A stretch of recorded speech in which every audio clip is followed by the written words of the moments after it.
The thing that I think is important is to be rigorous. It's to actually stay as truth-oriented as possible. So you want to be optimistic in the general. You want to be optimistic that, yes, I can find something interesting here, but you want to be skeptical about the specific. You don't want to just believe every claim that comes along. And I find that a lot of times when people are entering new fields, they just believe everything. For example, 10 people will approach you. They'll tell you 10 different therapies. They'll only tell you the upsides. Well, it's like if you believe all of them, you're going to die because you're going to take all 10 of those shots and one of them will kill you, or at least hurt you. So you do have to be skeptical about the specifics, but you can be optimistic in the general. What's really bad is to be pessimistic in the general, because then you're just going to lose no matter what, and then be optimistic in the specific, because then you're trying lots of things and you have risk of ruin on the downside. Can you speak a bit more about having rigor and true beliefs and basically an epistemology of how to see the world and how to attain that? Yeah, the truth is a very difficult thing to come by. The universe is mostly random and mostly full of false beliefs. And so truth, it requires a lot of rigor. And the gold standards for truth are you have to test it against a larger system that will give you objective feedback without remorse. Other humans are the worst thing to test against because we are socially driven to collaborate. Groups need consensus or they fall apart. Only the individual can really search for truth. And the individual gets feedback through two systems that are objective and remorseless. And one of those is nature. Nature, physics doesn't care. You run a physics experiment, it doesn't care who you are, what you think, how badly you want it to work. It's going to tell you the truth. Chemistry is going to tell you the truth. A microscope is going to tell you the truth. You just have to be able to see it.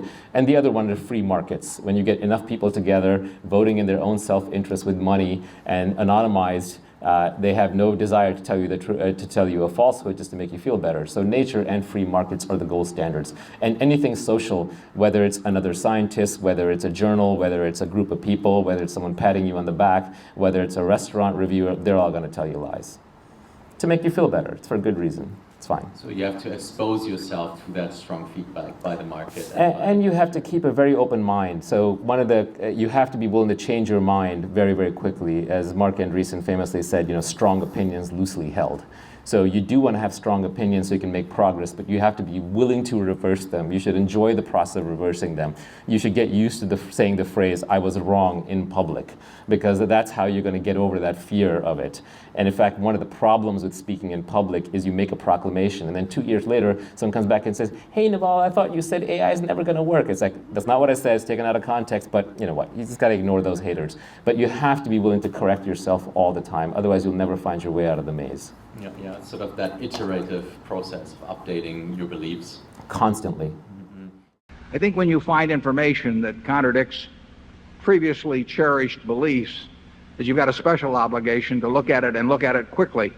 I think Charlie told me that one of the things Darwin did was that whenever he found anything that contradicted some previous belief, he knew that he had to write it down almost immediately, because he felt that the human mind was so conditioned to reject contradictory evidence that unless he got it down in black and white very quickly, his mind would simply push it out of existence.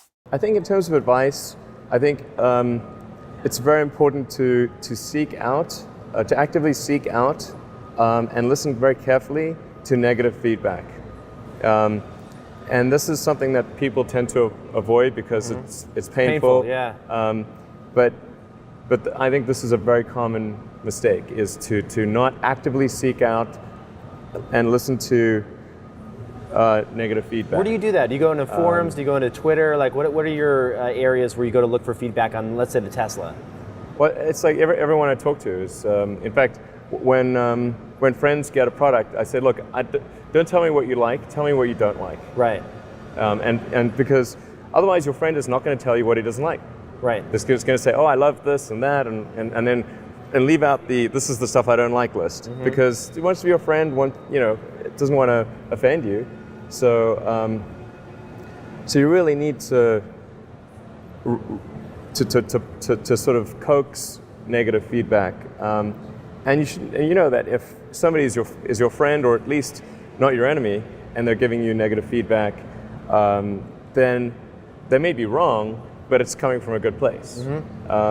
And sometimes even your enemies give you good negative feedback. Yeah, absolutely. So I think that's important. people just view like positive feedback like water off a duck's back.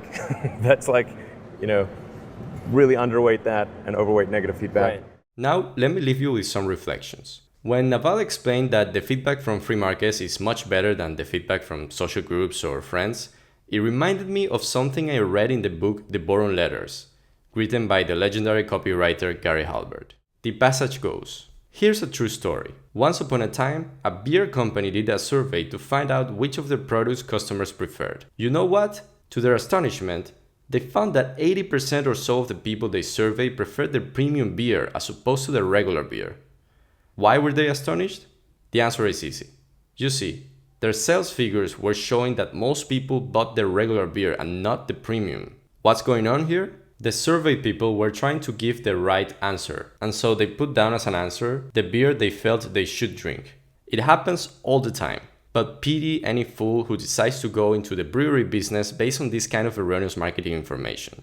Truth can be determined not by how people use their mouths, but rather how they use their wallets. Be skeptical of what people say. Be skeptical of surveys, of questionnaires. Instead, believe in numbers. And if you want to learn more from Naval Ravikant and Elon Musk, I highly recommend checking out Shortform. They have in-depth guides on over 1,000 books, including the Almanac of Naval Ravikant and 2 books on Elon Musk. I've been using Shortform for the past 2 years and it has significantly accelerated my learning. They're not sponsoring the video, but there's an affiliate link in the video description and you can get a 5-day free trial and a 20% discount.